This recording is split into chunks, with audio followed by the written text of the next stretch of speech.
27 to go. McNabb dropping foot. It's intercepted at the 10 to the 20. He's gone. Going coast to coast. Rodney Barber to the 50 to the 40. Barber to the 30. Nobody's going to touch him. Rodney Barber 10-5.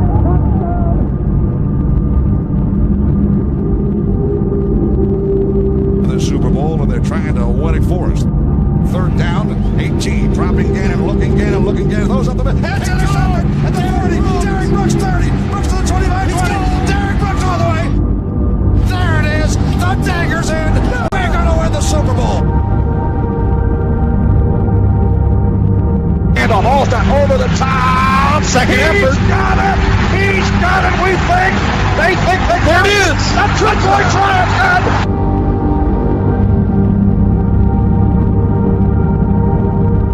He's sacked at the 41-yard line. That time the blitz pays off. And down and 10. Blitz coming. Heineke flushed it. He's sacked at the 41-yard line. That time the blitz pays off. And Levante David has a quarterback sack.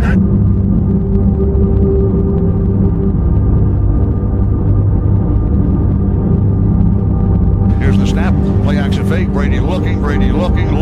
Throws toward the end zone. Caught ball. Touchdown Tampa Bay Buccaneers.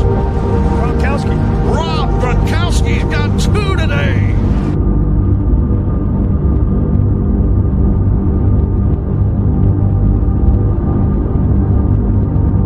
Chiefs dropping to throw Mahomes. We run a stunt, and we sack him at the 50-yard line. Wow, he's clobbered. Fumble the football, recovered by the line. There's the snap. Mahomes running to his right. Look out, he may run. Mahomes goes toward the end down. Battle intercepted. Picked off in the end zone. Bucs are going to beat the Chiefs. We're the champions of the world, and we still have a minute 33 to go. Devin White, what a great second season. Here's the snap. Brady dropping, looking. Brady throws. Caught ball. It's caught. Touchdown Tampa Bay. Rachaad White. Touchdown Buccaneers. Fire the cannons. Bucs tie the game at 16. Down goal the snap. Brady's going to throw. Looking. Throws a dart. That's caught. Touchdown Tampa Bay. Chris Godwin. He makes the catch right beneath the goalpost.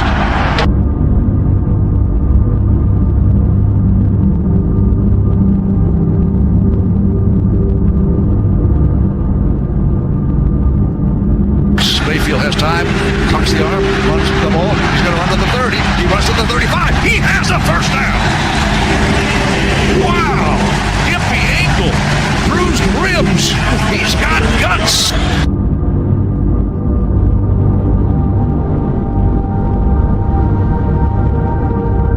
Six guys up front. Bucs digging 2-point try. Push. And I don't know if he got it. They have not indicated yet. He did not get it in.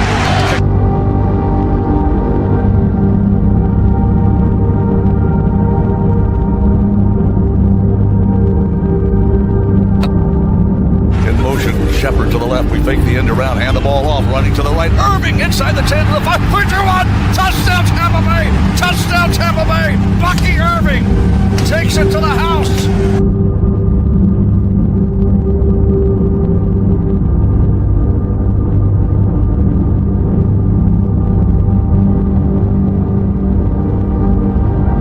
Second down, 10.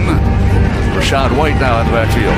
Baker Mayfield throws the sideline route downfield. Caught ball to the 5. Touchdown Tampa Bay. Mike Evans does it again. Fire the cannons, Bucs.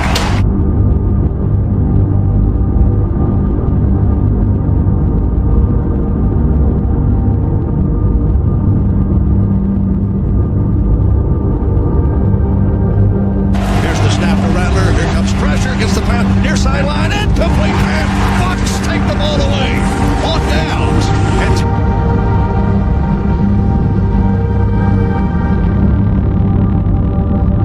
Now in motion. Mike Evans strips over to the left slot. Baker Mayfield shotgun. They know what we're going to do.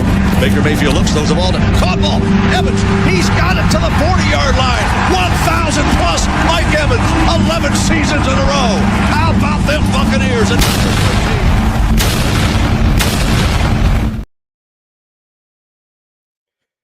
What is going on, everybody? Hope everybody's doing well out there. Bucks Nation, we're literally closer and closer to football season starting, man. And it is a fun time. It is an exciting time. But I must say, I'm pretty stoked that Around the NFL is back. Jamie is back. Maybe we can get Dino on today. And also, I'm going to be joined by Daniel Morales of Fear the Bay because we have to obviously talk about the Tampa Bay Buccaneers. We have a lot of Buccaneers talk. We also have to talk about some of these trade rumors going on with Terry McLaurin out of for the Commanders. Micah Parsons, some Buccaneer fans kind of want him here. Just a lot to talk about, and then we have final thoughts with Jamie and myself. We have a pretty loaded show. We're gonna break down the Hall of Fame game. Yes, it was a preseason game, but it's pretty exciting, and it's nice to see Trey Lance finally showing up and looking like a pretty damn good quarterback. But we'll get into that in a little bit. But before we do, waiting for Jamie to join us. He might be running a little bit late. That's all right. Um, guys, thank you guys for tuning in tonight. Make sure you guys like and subscribe to the YouTube channel, The Frozen Pirate Podcast, on X, The Frozen Pirate Pod. Well, Louie, FPP, Instagram, The Frozen Pirate Podcast. A lot of cool stuff. And then I know I said I was going to do the jersey giveaway last Thursday. I didn't do a show because I had a lot of stuff going on. I will be doing a free jersey giveaway this week, either Tuesday or this Thursday. So you guys are definitely going to want to tune in for that. But without further ado, I want to bring in my first guest here, Mr. Daniel Morales. Oh, where are you, buddy? Hold on. There he is. Louie. There he is. What is going on, man? How's What's it up, going? man? Always a pleasure to be on, man. Thank you so much. We got a lot to talk about, man. I figured I'd bring you on because obviously we have some Buccaneer talk. Baker Mayfield situation. You've been out there during training camp. You've seen how Baker Mayfield is. So let's just kick it off with our first topic. What do you think, Baker Mayfield? Does he deserve a new contract with the Tampa Bay Buccaneers? Do you kind of just want to wait, or do you want to just let's sign him right now, or do you kind of just want to wait? And if you do want to sign him, what's that contract looking like for the Tampa Bay Buccaneers? Yeah, I think Baker Mayfield, I think undoubtedly he deserves another contract, deserves to be extended by Tampa. I know Tampa wants to extend him.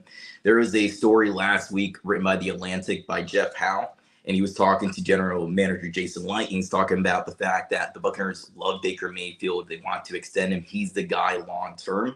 Look at his stats also. Passing yards in 2024, he had 4,500 passing yards, which was third best in the league. Passing touchdowns, he had 41 passing touchdowns. That was tied for second with Lamar Jackson. They were only up by Joe Burrow, who had 43, I believe. Completion percentage, he had a 71.4 completion percentage under Liam Cohen last year. That was third in the league. That's also his highest in his career completion percentage wise.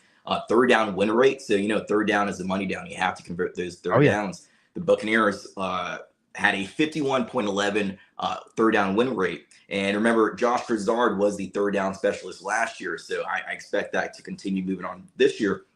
The only thing that was the thorn in Baker Mayfield's play was his interceptions. He had 16 interceptions, same as Kirk Cousins. And we know Kirk Cousins got benched because of the interceptions and tied with those losses.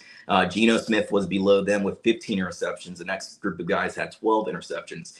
So if you just look at every stat besides interceptions, and when you're watching those games, when I was watching the games, I didn't think the interceptions were that big of a deal because the Buccaneers were scoring. You had 41 touchdowns. He was moving the ball down the field. So it wasn't like a Jameis Winston situation where, you have this inconsistent play. For the most part, he was pretty consistent. But the Buccaneers want to extend him. One thing that when I was looking at his cap and the cap hit, they managed this pretty interestingly. Mike Greenberg, the wizard for the Tampa Bay Buccaneers. So in 2024, when he signed that 3-year, $100 million contract, his cap hit in 2024 was $6.9 million. So the average yearly salary for that 3-year, $100 million contract was $33 million.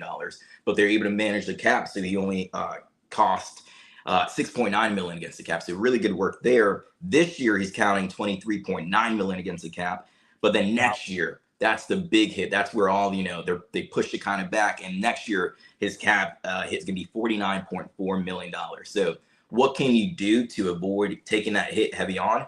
You can extend him this offseason. The Tampa Bay Buccaneers want to do that. and that will lower down that cap hit number. So, they can use void years. They can find a way to move that money around so you don't get hit with a $49 million cap hit. Absolutely. I agree with you. My opinion, Daniel, I think that the Tampa Bay Buccaneers, like we saw, and we're going to get to this later on in the show, with Micah Parsons wanting a trade, and everybody's like, oh, we should trade for Micah. No, you got to save that money for Baker Mayfield, in my opinion, because, I mean, I think he's going to take a friendly deal. A lot of these players do, and it's been shown throughout time with Tom Brady. Sometimes the quarterback's got to take the pay cut to bring in the talent and win. That's how you win championships. That's just how it's done. Or unless you have one hell of a draft class and all those rookies turn out, all 7 picks turn out to be some of the best at their position, but that's very rare, But I think the best interest for the Tampa Bay Buccaneers is to sign him right now. And because, like I said, you got to lock him up. For me, I think he takes a team-friendly deal. I think, well, let me ask you, what do you think that number is going to be like per year if they were to lock him up? Let's just say another 3 to 4 years. What do you think that cap number would be? Yeah, so they're working with him also. They recently, last week, they gave him 30. So nothing on his contract for next year was guaranteed. It's just the Buccaneers like to do contracts in a way that the first 2 years are guaranteed. And if the contract, if things end up going wrong, they can get out of it the third year. So nothing next year was guaranteed. They give him $30 million next year guaranteed. So the bulk of that contract is guaranteed. So it's like team friendly. We're going to work with you now. Hopefully you work with us in the future, getting us, on those team friendly deals. But yeah, the sooner the better with this Baker Mayfield contract situation, because if you wait, that quarterback market is going to continue to go up. Every time a guy signs, they're upping one another. Right. If you look at the average salary for these top end quarterbacks, you have Dak Prescott, $60 million, and then you have a group of guys making $55 million. Jordan Love, Joe Burrow, not to cut you off, Lawrence, Josh Allen, the reigning MVP. So all those guys in the $55 million range, and then you have some guys in the 53. So 11 quarterbacks are 50 plus. So that's going to be likely the contract scenario. I have the comp for Baker Mayfield's contract as the same exact contract as the Jared Goff contract, which is 4 years, $212 million, comes out to around $53 million a year. Now, that sounds insane, but if you wait too long, that 53 might become 60, 62, 63. So you're saving more money if you do it earlier than later. Yeah. So for me, I not to cut you off before, but I think a lot of those contracts, especially the Dak Prescott contract, it's theft, in my opinion. The Cowboys are in such a bad situation, in my opinion. They're in a terrible situation. Now you got to pay this guy $60-something million a year. I think Baker would be okay with, I think if he repeats the same performance that he had, I think we could get him for like 42 to 45 million per year, in my opinion. I think I see a lot of guys taking those team-friendly deals with the Buccaneers because the tax situation, it works out for them in their favor. Yeah. And we see this a lot. We see this with Mike. We see this with a lot of guys here in Tampa, and that's a good thing. Now, let me ask you this real quickly. If Baker exceeds what he did this season, now you get into a dangerous number. Now you're talking high 50s, 60s, right around that range. Do you think Jason Light and company try to get that deal done? And what's that look like? I think they do. I think the contract will be around that Jared Goff contract, but the way they will make it a little bit less is through void years, spreading out that money, like during the Brady years, spreading out that money. You look at his stats, like I said, he's basically top 3 in all the important quarterback metrics. The interceptions, of course, the only thing holding him back. But if he drops those interceptions down to maybe 6 or 8 this year, and he has the same kind of production he had last year, you're looking at an MVP candidate, honestly, with Baker Mayfield. I know it sounds crazy for Baker Mayfield to be an MVP candidate, maybe not to the people in Tampa because we've seen him, but to the national stage, to the national fan. But if he gets those interceptions down, he is in that MVP race if he repeats this type of performance. And we know Josh Broussard's offense is going to be essentially the same offense that they ran last year, different terminology, different verbiage, but the same thing with some wrinkles in it. So if he gets those interceptions down, you're talking about a MVP candidate, and likely, obviously, that number goes up a bit from that 53, where I think he's going to be around, to those high, 50s, possibly $60 million. Yeah, I agree. It's like I said, I think Baker is going to have a very good year this year, in my opinion. I don't know if he puts up the same amount of stats as he did this year, I'm kind of hoping he kind of breaks even because, like I said, the salary cap situation, I know it increases. I do. I Yep. get it. But usually, like I said, these quarterbacks are asking for crazy money. And if you look at the overall cap aspect, like you take a look at Dak Prescott, $60 million. That's a lot of money, dude, going up against your cap. That's a lot of money. It makes it difficult to have any wiggle room. And then you have a situation, let's just say Dak Prescott goes out on the field and, after this injury and he just kind of shits the bed there. Now what? Yep. You're stuck with $60 million. That sucks, man. That's why I think the Tampa Bay Buccaneers need to lock Baker Mayfield up. Let me ask you this. What if he has a down year? Let's just say, 20 interceptions, 3,600 passing yards, wild card appearance and loss. What happens there? I think even if he has a down year, the Buccaneers, they still like him. They know the culture. He's a guy who, like Charlie Heck said, he's a guy you want to go to war for. He's the guy who, he's going to put it out there on the line. Remember his first game against the Minnesota Vikings when he ran over the DB and he looked down and he tells him get in the weight room. The Buccaneers just this locker room, this fan base, they love this guy. I think even if he has a down year, the Buccaneers still look to re-sign him, and that probably even helps him out a bit because he have a little bit less that you have to pay him. But I think they're still going to sign him to even if he has a down year. He's been throwing quite a few interceptions in practice out in training camp. And, Baker Mayfield, Todd Bowles, none of the coaching staff is, talking to him about it. They're just going to let him do his thing. They don't want to limit his play or, put a muzzle on him or anything like that. They're going to let Baker Mayfield do what Baker Mayfield does. They're just going to let him go out there and perform. And I think they trust him enough that he's not going to have all those interceptions in a real game and see his interception rate go up next year.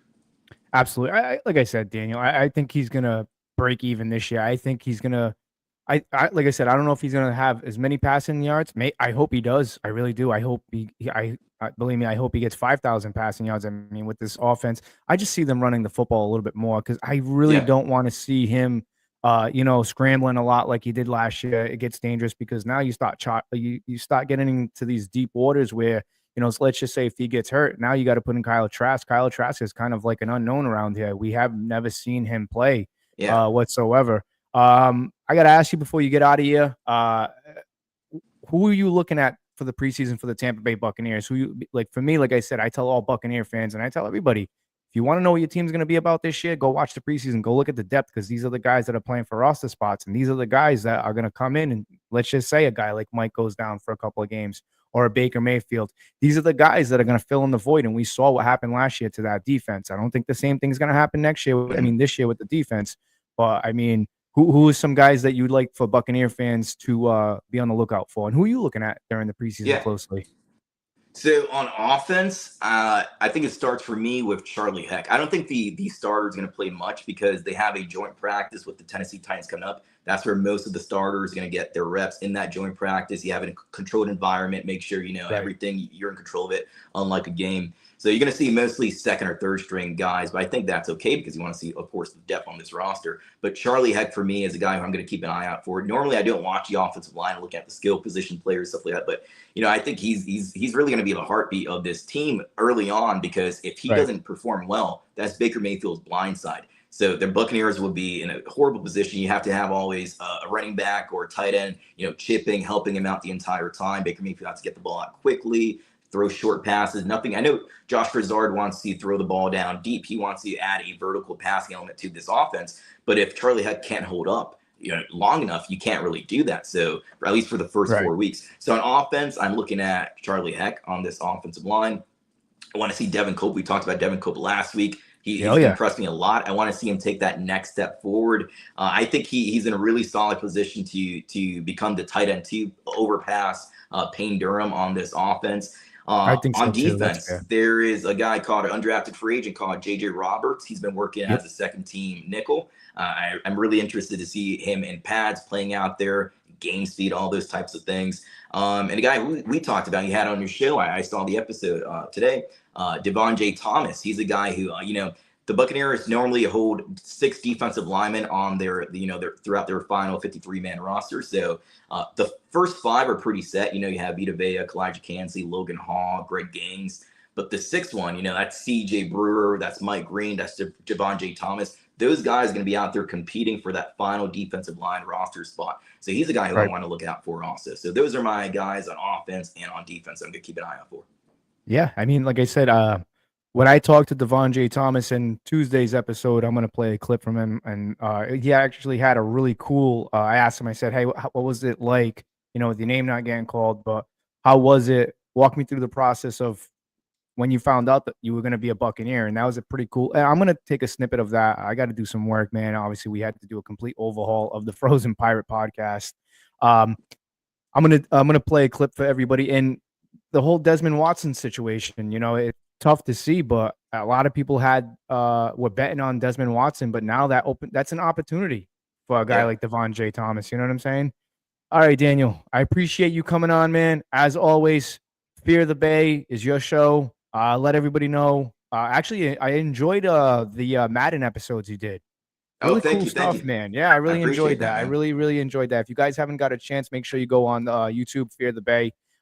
Those Madden episodes, man, I haven't played Madden in a while, but now I'm kind of like getting the itch to play Madden now. New one comes out pretty soon, in about a week or so, Yeah, a couple of weeks. I haven't played NCAA. Both of them. No, me neither. I'm not really a college football guy, more of an NFL, Madden guy, but coming out soon.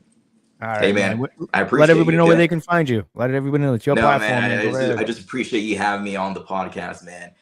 You do a lot of great work, man. And just keep it up. That's all I can say. Thank you, man. All right, man. I appreciate you. And we'll be talking soon again. Thank you. I appreciate you. Anytime. Thank you. Thank you. Guys, that was Daniel Morales. The kid is on his game, man. And you're going to start seeing him a lot more and more with the Tampa Bay Buccaneers. He's got a bright future. He knows his stuff. He's got a good insight of not only just reviewing Madden and this, like I'm telling you, the episodes he did were really, really cool. All right, guys, now it's time to, I promise you, Buc fans, we're going to continue talking about the Tampa Bay Buccaneers. But now, this is pretty cool because around the NFL is back. This is exciting because not only do we have the preseason, but we're waiting for somebody else to come in. He was in, I don't know what happened. Where'd he go? But now the boys are back. It's unhinged, unfiltered. I mean, I promise we'll probably clean it up just a little tiny bit. But football is back. It's back. Like the preseason's back. Everybody, you guys should be excited. But you should be more excited for this week because it's a free jersey giveaway with the Frozen Pirate podcast. Make sure you guys like and subscribe to the YouTube channel and follow me on Facebook, Instagram, and X. But without further ado, let me bring in the one, the only, Mr. Jamie, the unhinged Jamie. How's it going, buddy? No longer the depressed Bears fan. I'm now the unhinged Jamie. I like that. Yeah, you like that? Well, we're going with a different flavor here, man. We got a different layout here with the Frozen Pirate podcast. It's around the NFL. We're looking a little bit more professional now. How you feel about that? Well, it's funny you should say that. My buddy just texted me. He's tuning in. He said, "Dude, his Boston accent is so thick it sounds like he's foreign."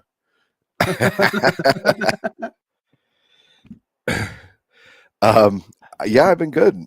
Other than everyone's been texting me videos of Caleb Williams not being able to get the ball into the net during preseason practice, and everyone's been saying, "Oh, I told you he sucks." Oh, guys, when does that skill come into play in a game? It's still early, man. Well, you're never throwing to a stationary net right in front of you, right? Yeah. Like, it'd be one thing if he was a rookie. We've never seen him play, but like the problem with his game last year was not interceptions. He threw 3 or 4 picks the whole year. Or he had a few early and then went like 10 games without a pick. Yeah. That's not his problem, right? Yeah. The problem is nobody's got nothing to talk about, Jamie. So everybody's just going to pick apart any little thing with anything. You know what I'm saying? They turn a big story into something. Speaking of something, we're waiting for Dino. I don't know where he went because we got a lot of NFC East talk to do. Man. Oh, man. Crazy. Oh, man. There's some news. Crazy. Jera.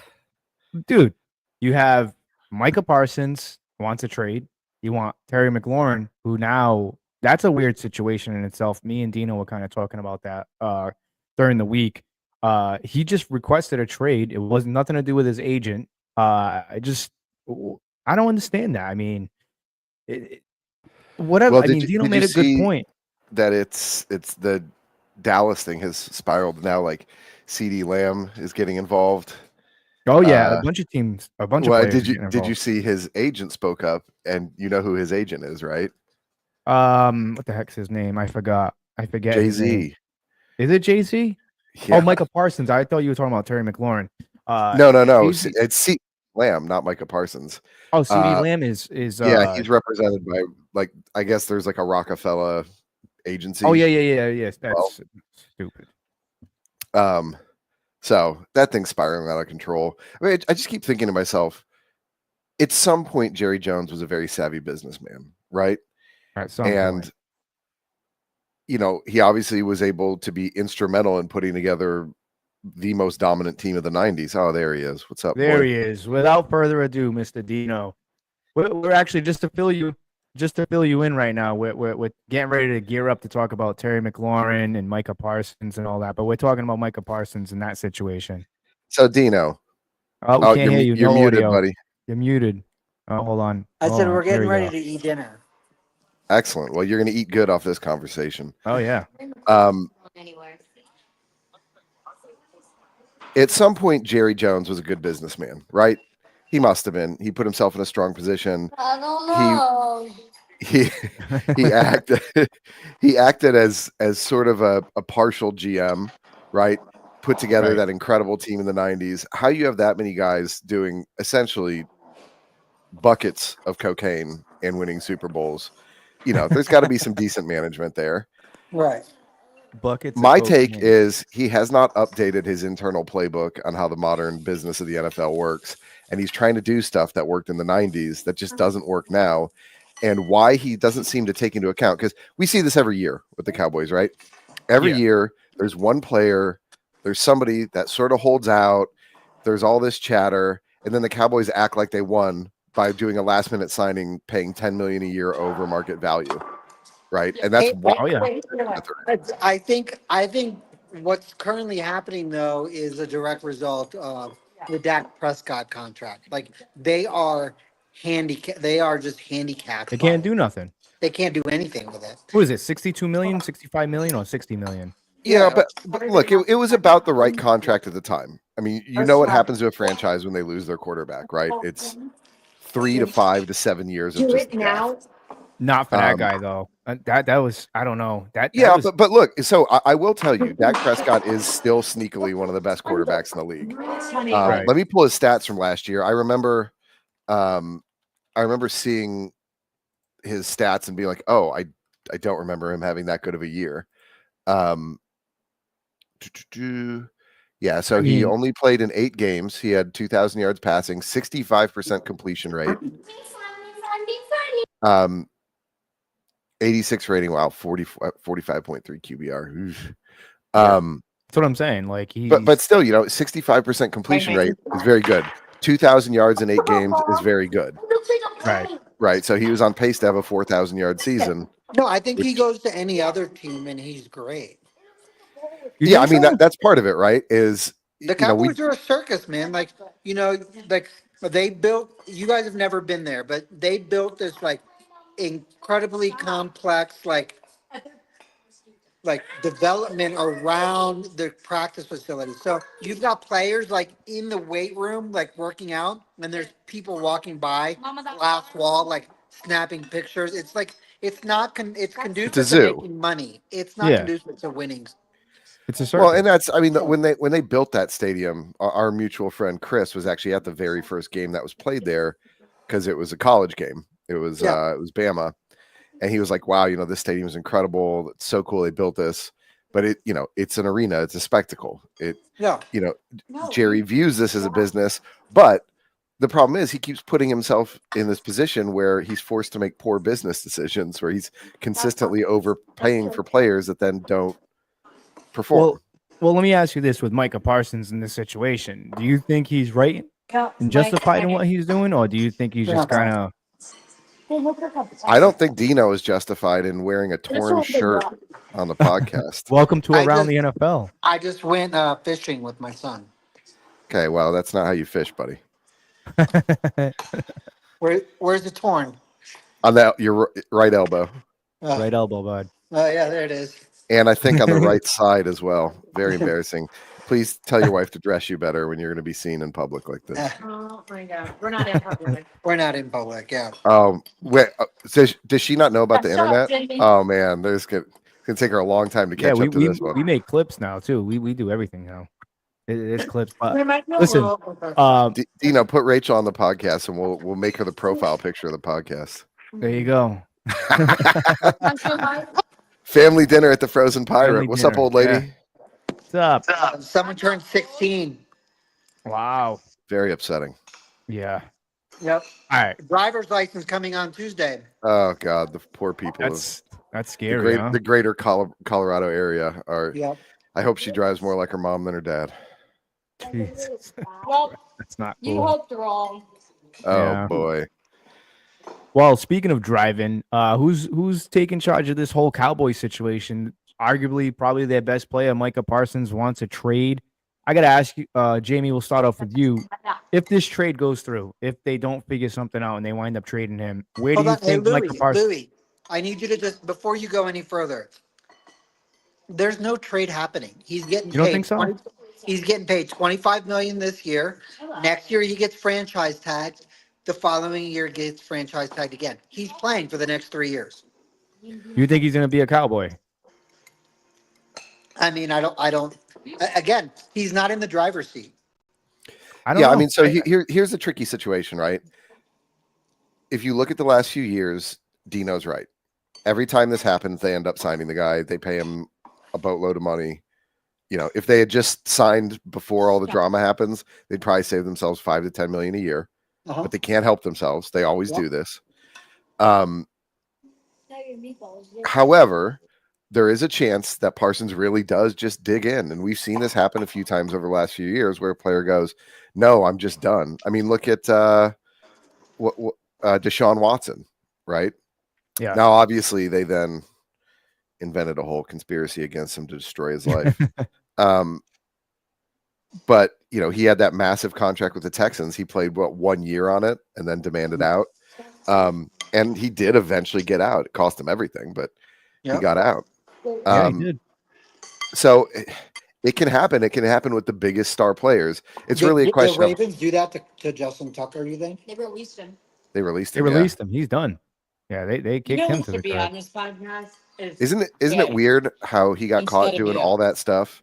And all these people started talking about stuff that happened literally 10 years ago. And it was after he finally had one bad season. Yeah, that's what I'm saying. Yeah. Funny how that Oh. works.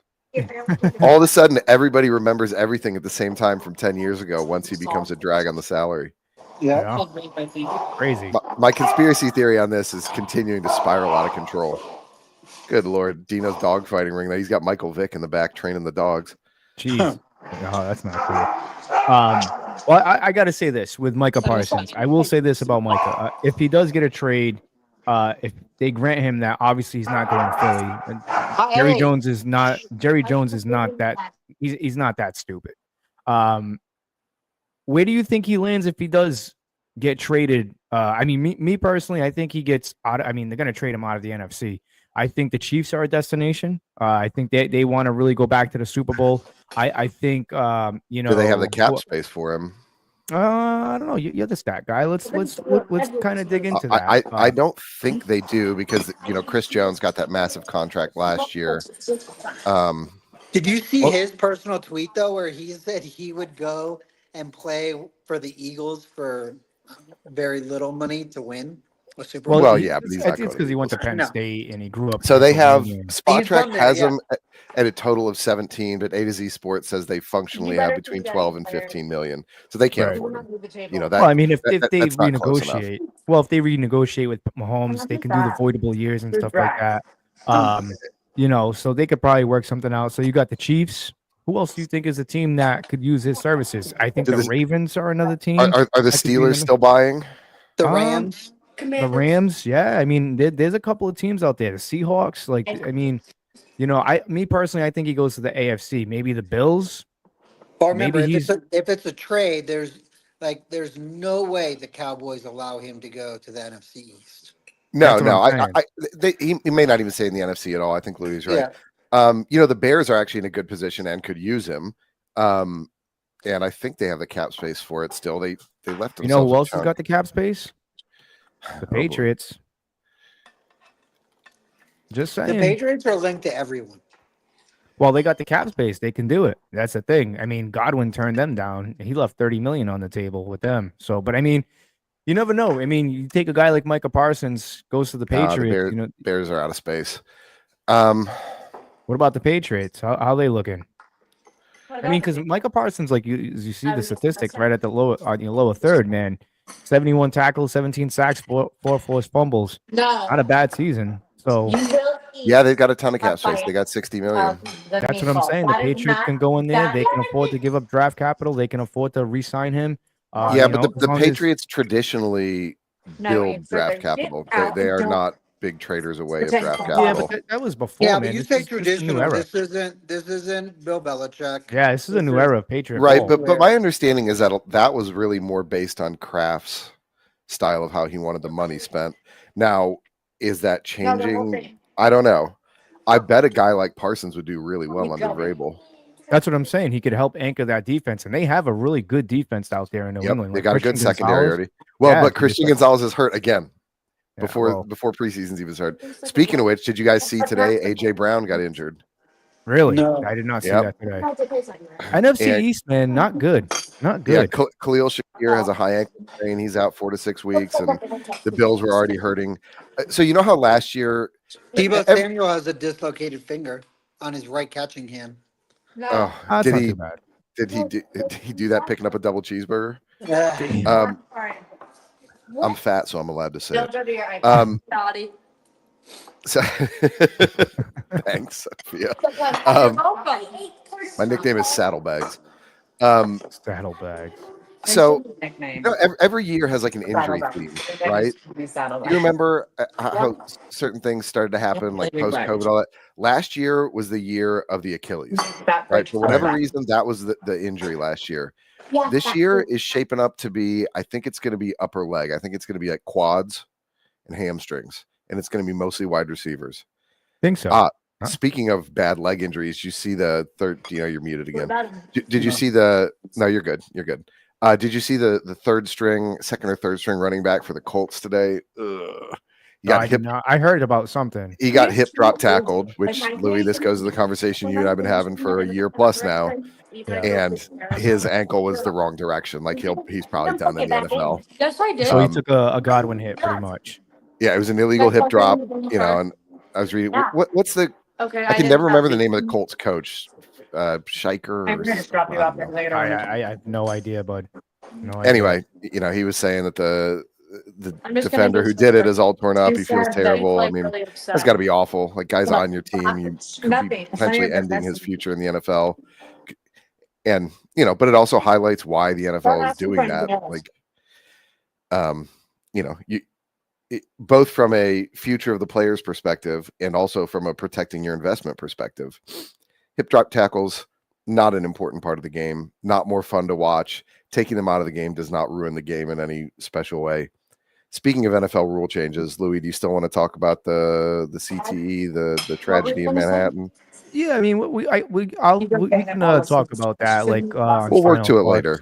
Yeah, we'll work to it later. I mean, because we got to get to something big. That's right up Mr. Dino's alley here. Just because you never know. Terry McLaurin. We were What's up with your boy, man? With our socks on. What's up with your boy? What's going on? You got the details. What's going on with that? Our socks would be wet. I think he's a $25 million a year wide receiver, right? And I think they're trying to pay him 28 and he wants 33.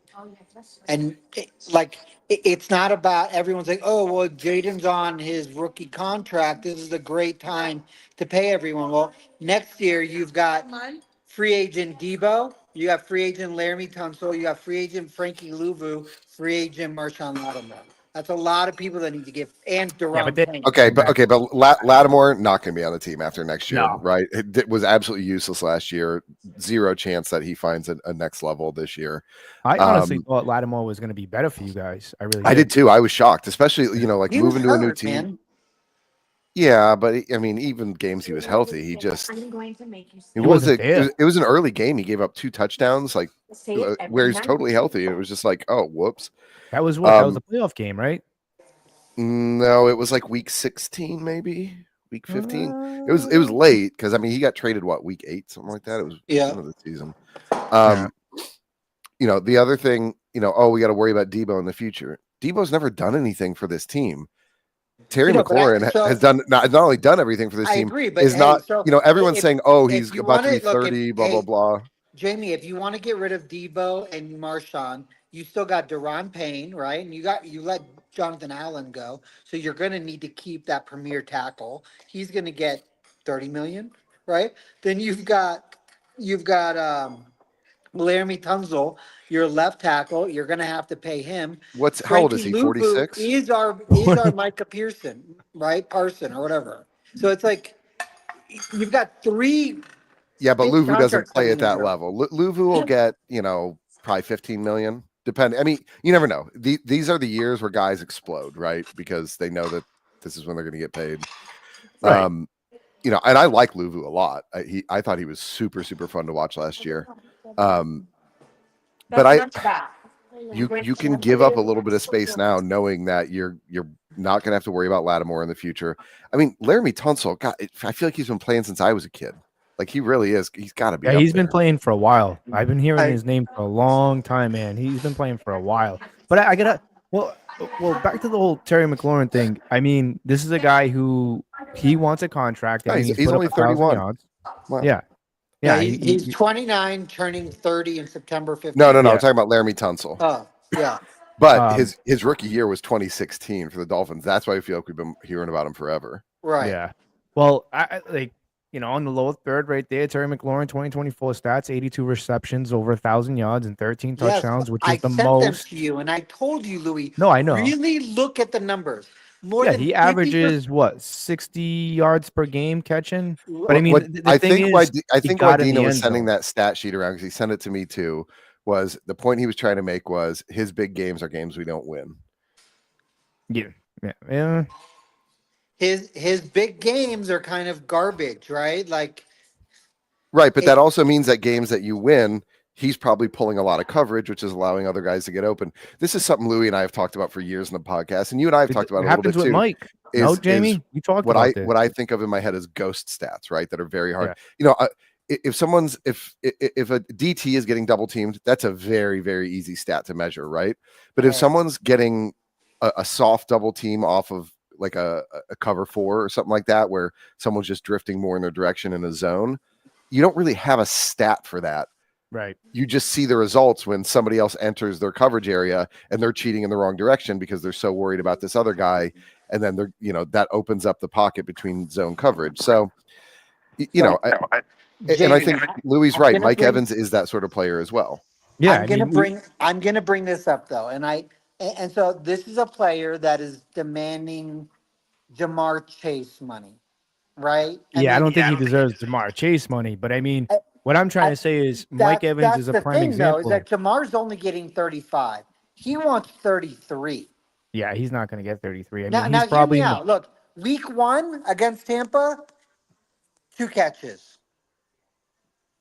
locked down by Jamel Dean. Okay.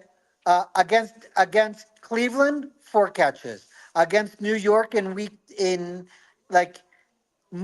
hold on a second. How about this? Do we want to say under 6 catches, 6 or less catches a game? 1, 2, 3, 4, 5, 6, 7, 8, 9, 10, 11, 12, 13. 13 games last year. He had 6 catches or less. But that's because he's getting the best coverage every game. And also he's a big play wide receiver, right? He's never going to be your 9 catch slot receiver kind of guy where he's chewing up 6 or, you know, how many receptions does he have of under 10 yards in a game? Probably 1 or 2. Well, I will say this. Let's go back to that stat. Well, hold on. Let me say something here. Against Atlanta, right? Which was if they win, they are in, right? 1 catch, 7 yards. Yeah, I mean, he's got to get better.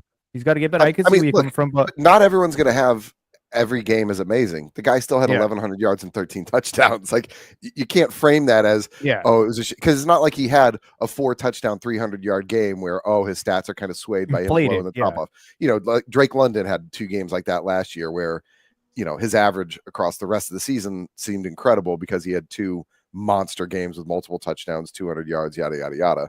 One being against the Bucs. Yep. He had, what was that, 2 touchdowns, 185 yards, Yeah, something like that. he fucking went up, man, and grabbed one off Antoine, man. He, like, again, like I said, baby Mike Evans. But with the whole Terry McLaurin thing, I think the reason I get what you're trying to say, Dino, but those stats are not really a reflection of who he is as a player. The reason why he's getting limited targets like that is because they usually double covering him because he was the only guy. You know what I'm saying? But let me tell. Hold on. Look at his targets. He's got 117 targets, 82 catches. Yeah. I mean, I don't know. I agree with you. I wouldn't pay that guy. I get what he's trying to do. This is probably his last contract. Great community leader, unquestionable, right? But I'm saying, hey, Terry, take 28 for 3 years, go win a Super Bowl. Yeah. I mean, again, I've seen this stats with Mike Evans, there was games where he had 1 catch and a touchdown. I think that was the first game when he played with Brady. I don't know, Jamie, you remember that? He had 1 catch for a touchdown. That was his only catch of the game. You know, I don't know. I mean, if I'm Terry McLaurin, I wouldn't be doing this. I don't see him getting the type of money that he wants. I think he's got to go out there one more year and really like wow people. I think instead of the 1,096 yards, it's got to be around the 1,500 yard range. Yeah, I would say 1,400 yard range. But that's not going to happen bringing in the guys that they brought in, right? Like you can't. Unless Debo, but then again, we don't know what Debo looks like. Let's get to the comments real quick. I don't want to ignore anybody, but damn U2 Sports Talk. Shout out to Ralph, man. He's going to be jumping on and stuff like that with State of the South. Most important re-signing, McLaurin or Parsons? Parsons. Yeah, I would say Parsons too. And he also came out. I think if you get rid of McLaurin from the Redskins, there's still speed at wide receiver. And if you're trying to scare people with the deep ball, I mean, Jaden throwing a couple bombs and someone catching it, it's gonna clear the deep ball, right? And the underneath stuff happens. I don't. It hurts Jaden Daniels to get rid of McLaurin. It doesn't hurt the Commanders. Yeah, I mean, because Jaden has a good chemistry with him already. And that's important to young quarterbacks. DMU2 Sports Talk also says if Dallas smart, they trade Parsons, use that money to plug other holes. Patriots, Raiders, good. Again, that's what I was going to say too with the AFC. You could unload him to the Patriot. I mean, to the Raiders. They got some money, and they're building something there. And him and Max Crosby on the same line as your edge rushers. That's scary, and that's a division that I think is really going to improve this year. Is the AFC West. There's a lot of competition. Colin Hurd talked about Parsons on his show. I take everything that guy says with a pinch of salt, man. But he brought up some great points, right? Number one, his stats for the first 4 years, he is on pace for a Hall of Fame career, right? Now, the big games, he disappears. He has no interceptions, no forced fumbles, no sacks in playoffs. He disappears. Right.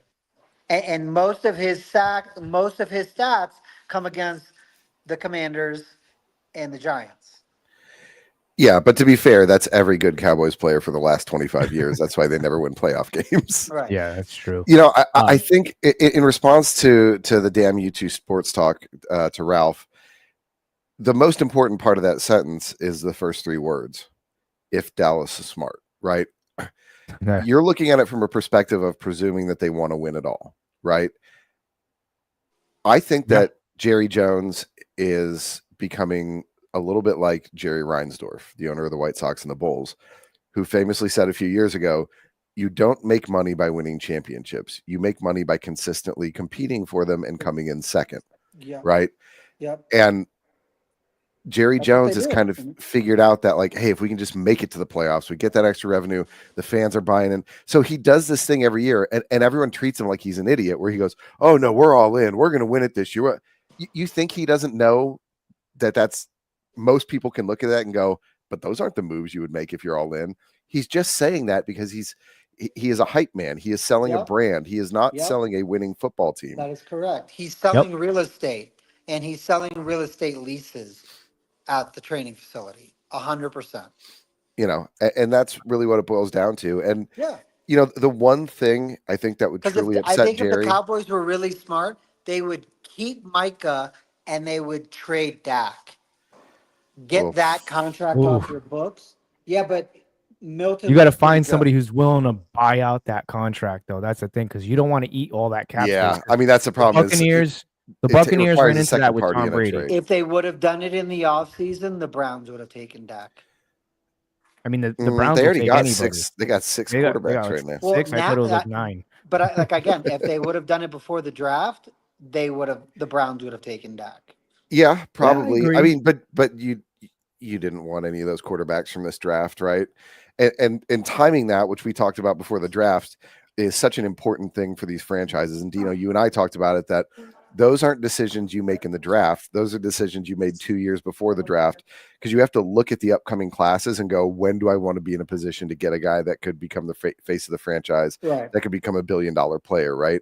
So this year was clearly not that year. Next year, though. Hey, Milton looks good in that with the the kid that they got from the Patriots. Yeah, he looks pretty damn good. Yeah, I'll agree with that. Well, he could be the next Andy Dalton. You think so? Yeah, I mean, it's not a Should super I put high. that in your predictions? It's not a super high ceiling. Should I put that in your predictions? He could become the next Bears legend, Andy Dalton, maybe. Well, speaking of this stuff, we had our first preseason game, guys. I don't know if you guys got to watch it, but I did. I was excited to see it. The Chargers beat the bricks off the Lions. Yeah, it was brutal. 34-7 in the preseason Hall of Fame game. But I will say this, Dan Campbell was fucking pissed. Oh, he was not happy. And it was a preseason game, and this is when you know football is back. Look, real quickly, guys, let me take this one. I was excited to see this game because Trey Lance showed up in this game. And this is a kid that I'm pretty impressed with. 16 for 23, 171 yards, 2 TDs. And I get it at the preseason. But this kid played good. He played fluently. He looked like a first round pick. Is he making a case that he can start somewhere? What do you guys think? Because he's obviously he's not gonna. I mean, if Justin Herbert goes down, which it might happen because he's usually hurt a lot. I talked about this last year, man. Why did the Cowboys insert Andy Dalton and not Trey Lance? He was on that roster. Trey Lance is going to go down sort of second to Kaepernick as like, what the hell? This guy was really good. He was better than most of the other guys around. But this is the poison that happens in the NFL, and this is sort of the lack of logic, right? There are certain guys that everyone's like, oh, well, he's a starter. So he's, why are we in a league where Nathan Peterman has played 5 times as many games as Trey Lance? Right? Yeah, like what a guy who every single time he steps on the field, Bears legend, by the way, every single time he steps on the field, he's going to just absolutely shit the bed. And teams keep going, now give him a few million, throw him on the team. Let's see what happens. I don't know if Stan is watching this, but you've heard me say this, Louie, multiple times, that Stan's theory is that Peterman's family are mobbed up and they just kidnap owners' family members, because that's the only logical explanation for why people are signing this guy who is worse than every third string quarterback in every other team. Meanwhile, you got guys like Trey Lance who are like, okay, yeah, he wasn't given the starting job that he should have been given, but everyone's like, oh, he's a career backup. He's a career backup. But then he gets in, he plays great. They go, yeah, but he's a career backup. Why? Yeah. Why? He's never had a game where he truly shit the bed. He's never fallen apart. He seems to do well under pressure. And it's entered the psyche of the league that he's a backup. So he becomes a backup. It's nuts. It's an inversion of the Rex Grossman thing. Rex Grossman shouldn't have been starting anywhere.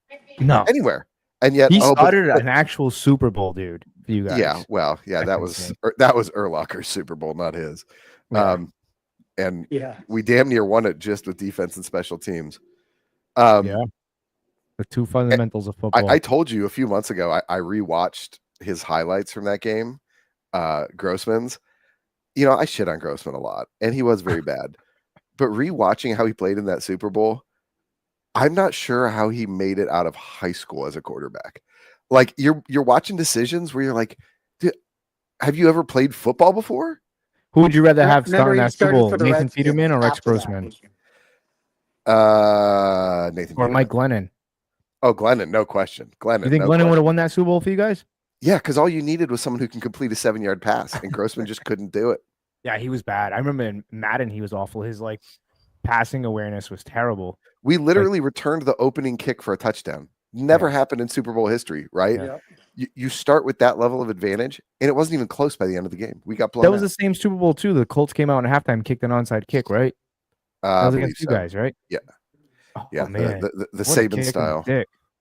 That was a kick in Well, the dick because you. But you you have guys to, were- right? Yeah, I mean, that was just. I think that you ever watch just certain Super Bowls, certain games, guys, and you just see that one play, and you're just like, "Yep, that's the play that's gonna cause them to lose." I always said with the Patriots and Eagles, that play when the Patriots tried to get cute with the Eagles and they threw the Philly special, and When Brady when just Brady dropped it.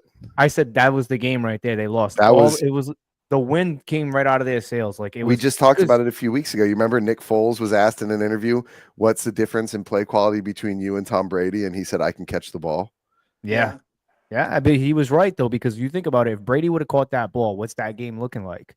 Because he was wide open. I don't know if he would have poor took guy. it back to the house.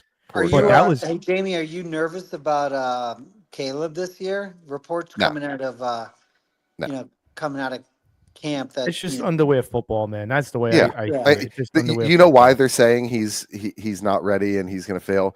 Because someone got video of him missing throwing into the net. Ooh. Right.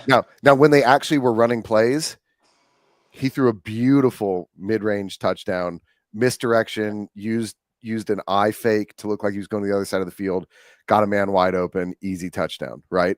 I would much rather have a quarterback do that than be able to throw it into a stationary net really well. Yeah. Yeah. Well, And I love look, Caleb is clearly the kind of quarterback who likes having haters, right? There are some guys who thrive off of that sort of, I need you to doubt me. I had a buddy text me today with that video and he's like, "Oh, sorry. I should have, I told everyone that he was going to suck and the Bears shouldn't draft him." This guy knows nothing about college football. He knows nothing about pro football, right? But he's a buddy that I talk politics a lot with. And a certain side of politics noticed Caleb Williams in his last year at USC and decided he was proof that masculinity is dead in He would be America. terrible at carnival games. Yeah, exactly, Stan. Thank you. So as long as we man. don't have him start in the Carnival Classic, we should be all right. No, I so think no, you want no a prediction, Pro Bowl? Louie? You want a prediction? Write it down. I've never made an official prediction on this podcast. I don't think I've ever once made one other than to agree or disagree with you guys. And I'm coming out absolutely swinging. Caleb breaks the Bears passing record this year. I mean, I think I could break the 4,000 Bears yards? passing record. Oh, the record's like 3780. Yeah, I It's I not could even break that 4,000. record. No, agree. Louie, you couldn't. I try. think he does it. Think so? Yeah, I could see it. I mean, that's going to be one. I mean, remember, Jay position. Cutler couldn't do it with Brandon Marshall. And that we actually Yeah, had but- a decent, he couldn't do it with Alshon Jeffrey. Yeah, that's tough. Do you remember I mean, my prediction for the NFC North? I don't need to remember anything, Dino. All I have to do 10 is and pull it up. 6. That no team gets more than 10 and 6. for the Let's NFC see. North. That's what I said. Yeah. On March 5th, Dino, no team in the NFC North wins more than 10 games. Louis agrees. Jamie says wrong. Louis predicted Logan All to have 6.5 sacks in April. Yep. Here, let's remind everyone. Oh, by the way, it looks pretty damn good, and Warren Sapp complimented him, and Warren Sapp doesn't compliment nobody. So yeah, Warren Sapp's kind of a mess right now. I looked up his updated Wikipedia the other day. God damn, that guy can't stay out of trouble. Here's what'd he do now? Louis' What'd he do now? official. He's the defensive line coach at Colorado. yeah. Deion. I mean, not something that happened in the last 2 months. I just mean Oh. for the last 7 years, just getting Oh, yeah, arrested, he getting just- sued nonstop. All right, so here's Louis' official prediction for the NFC South that he gave on May 1st.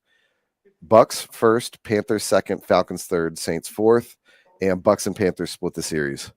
Yeah. I still think that that's reasonable. I wouldn't be shocked if you were wrong. The only thing I would truly be shocked by is if the Bucs didn't win. I sent you that thing, Louie, the other day that the Bucs' only enemy in the NFC South is injuries. Yeah, it's crazy what's going on with the Buccaneers. Levante David hasn't practiced. Baker just got hurt.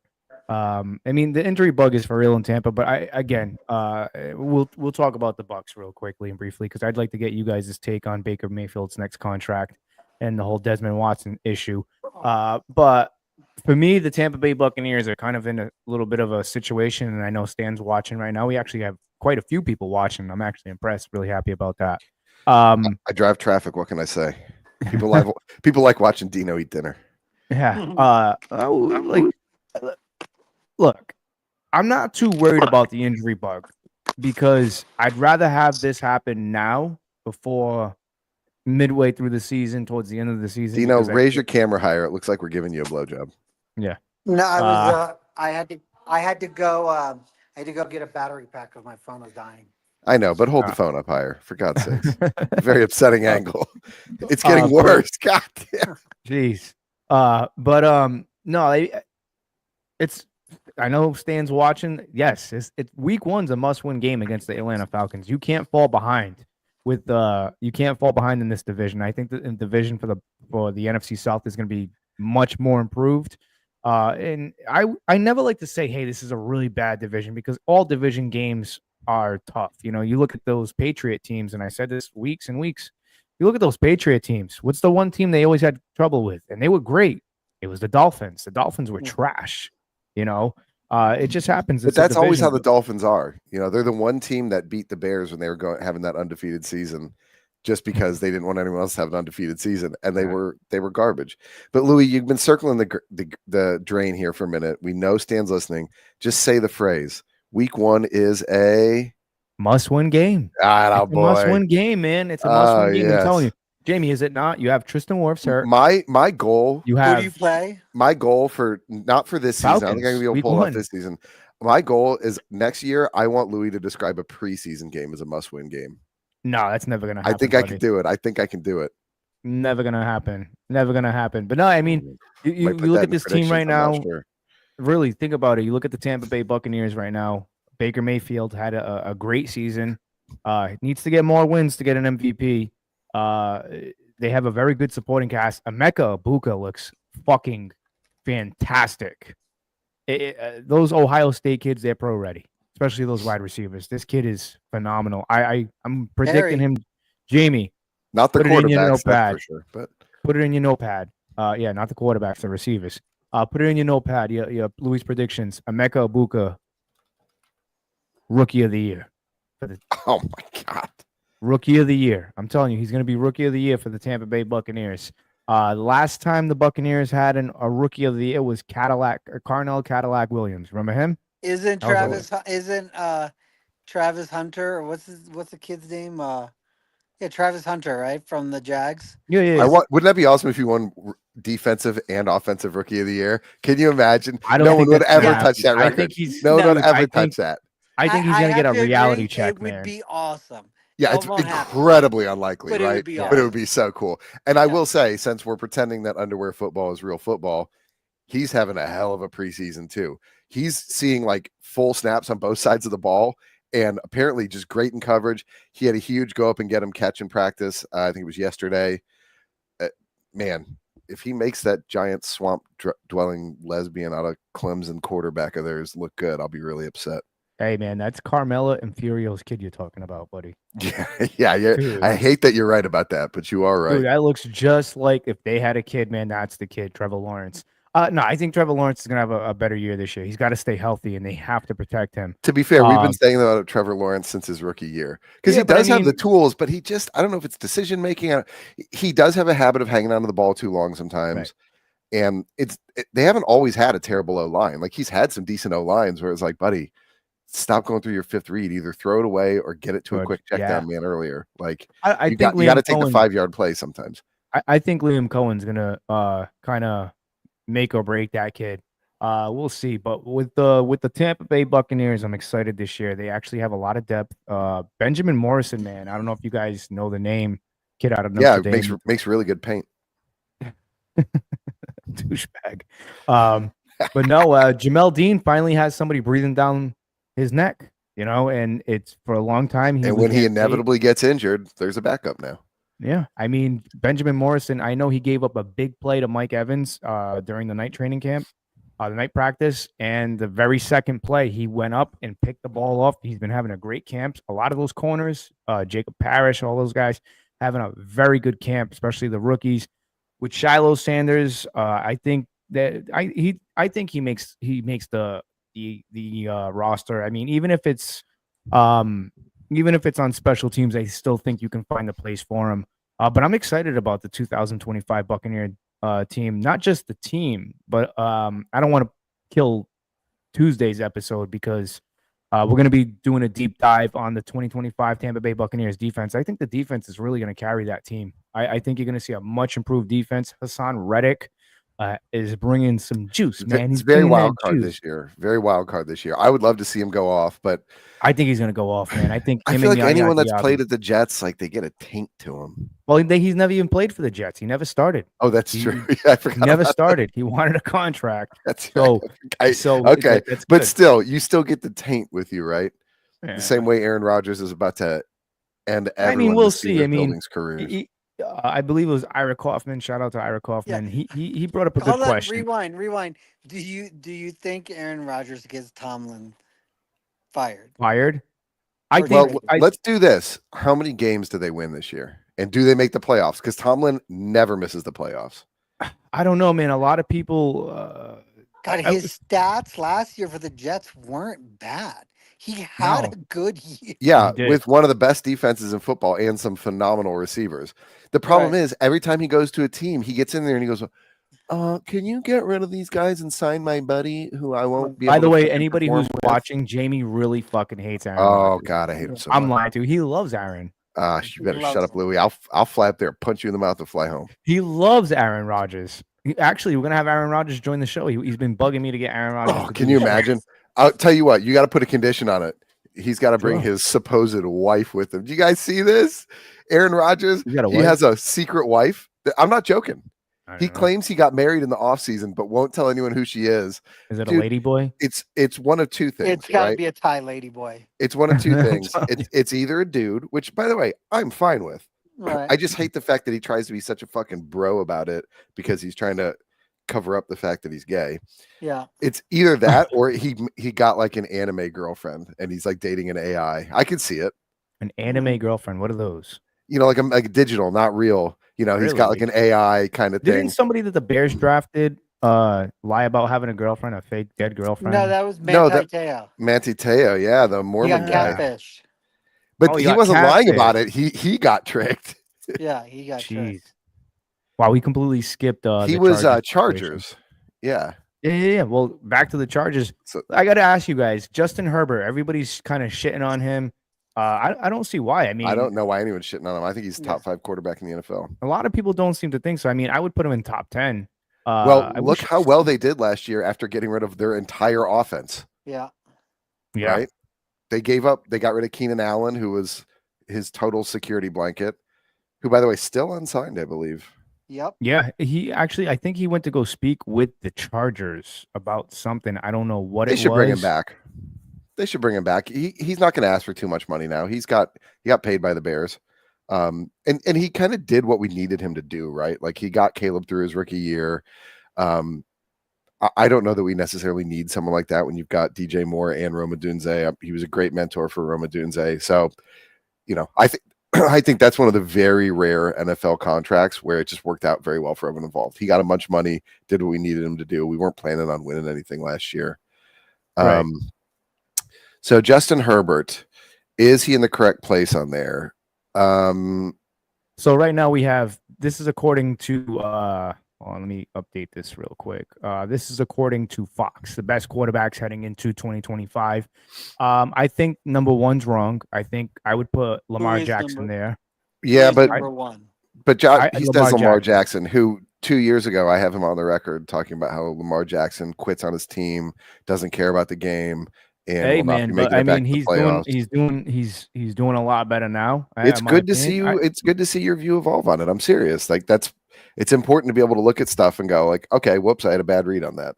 Yeah, I mean, I just I for me, a lot of people even to this day they take my head off because I say Lamar Jackson 1, Josh Allen 2, Joe Burrow 3, out of this list, and then I'd put Baker 4.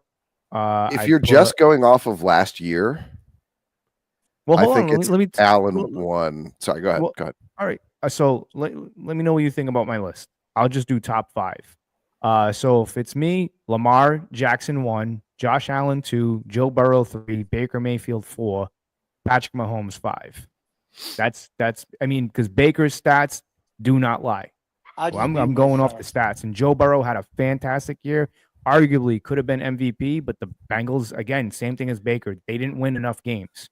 Did Dino just announce himself as the Deion Sanders of this podcast? He just peed himself. I said I was just going to mute myself now.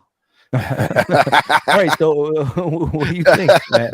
I mean, that's my top 5. I don't think Baker's a top 5 quarterback in the NFL. I don't. I think he's heading top into 10. the 2025 season, we're not talking about overall. We're heading into the 2025 season. So Baker's had 2 fantastic back-to-back years. I can't put Baker ahead of any of the top 5 guys in there, and you know that he's one of my favorite players in the NFL. Do you think I think Hurts is better than him? No. I think right. Hurts has to be on there just because they won the Super Bowl, and what Hurts does is it's somewhat non-traditional, right? Like he doesn't get a ton of rushing yards, but his rushes are important, right? Mhm. He mostly makes good decisions with the ball, but he also has great receivers to throw to, and it's hard to take that out of the calculus in the same way with Joe Burrow. Like, has any rookie from his rookie year till now ever had a better receiving core? Is that he's got great receivers and he's throwing for less than 200 yards every game. Yes, That's not true. Just in the games where they win. Who's that? Right. Jalen. I mean, but here's my thing. I mean, if you're talking about the best quarterbacks heading, he's a great quarterback for that system, for that team. Right. He only threw 5 picks last year, right? Like that's other than the one he threw in the Super Bowl, but it didn't matter. Well, let me ask you guys this: if Baker Mayfield had 8 interceptions, and shout out to Daniel Morales of Fear of the Bay for joining us. He brought up some good points with Baker. Do you think maybe? I mean, he had 16 interceptions. I mean, let's pull up some of his stats here of last year. I'd like to. All right, so Mayfield, 2024, 4,500 passing yards, 41 touchdowns, 16 interceptions, completion rating of 71.4, and a passer rating of 106.8. I mean, that's top 5, top 10 to me. So heading into the season, I mean, yeah, but you can't go just off of that, right? And like Baker is, if you're going off just pure stats like that, then you're going to pick someone like Justin Herbert, right? Baker Mayfield, to go back to what I was saying before, was very close to falling into that trap of, oh, he's a has-been, he'll just be a backup, right? Because the Browns comically mismanaged him. He was the first good quarterback they'd had in decades, and then they decided to gamble on Deshaun Watson instead. And thank God they're just getting absolutely destroyed for it. But look at who Baker's throwing to. Look at the system he has. Look at the O-line he's had, right? It's not that he's not a very, very good quarterback. It's just there are 5 guys better than him in the league right now. yeah, I agree with Dino 100%. He's unquestionably top 10. It's very hard to put him in the top 5. I think it's got to be Josh Allen, number 1, just because he gets it done for the team in a million different ways. And it's something that Deion Sanders said about what makes a guy Hall of Fame caliber is that he changes the way you have to play the game every time you play against him, right? And that's the way Josh Allen is. And even though Mahomes had an off year, that's how Mahomes is too. I don't put Jaden Daniels in the top 5 yet, but he is on his way to being the kind of player that you go, all right, defense, we have to totally redo the way we think when we're playing these guys this week because the normal stuff doesn't work against a guy like that. Right. And that's why they were so good last year. And I don't think he's going to have a sophomore slump. I think he may not be quite as effective as he was last year, but I still think he's going to be more very, tape very on him. good. Teams can figure him out now. And But the thing is, the thing he does, which is and we'll see as he matures in his career, is sort of a lesser version of what Mahomes does. And that's why there's no amount of footage that's ever been able to solve Mahomes, which is improvise on the fly, be quick on the rollout, read the attacking man before the attacking man gets to you. You can't scheme around that because those are all the things you're looking for. It's accurate off tempo plays or off script plays. Right. It's Because your whole goal as a defense is to force them off script. And if you force them off script and they go, I actually play, but same with Josh Allen, right? He doesn't care if you put him off script. He doesn't care if, okay, well, there's nobody open and there's a cornerback coming on the blitz. Guess what? He's rushing for 12 yards and there's just nothing you can do about it. Yeah. Right. Right.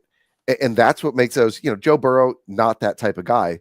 But Joe Burrow is a very, very traditionally elite quarterback, right? Mm-hmm. He makes lightning fast reads. He makes very, very good throws.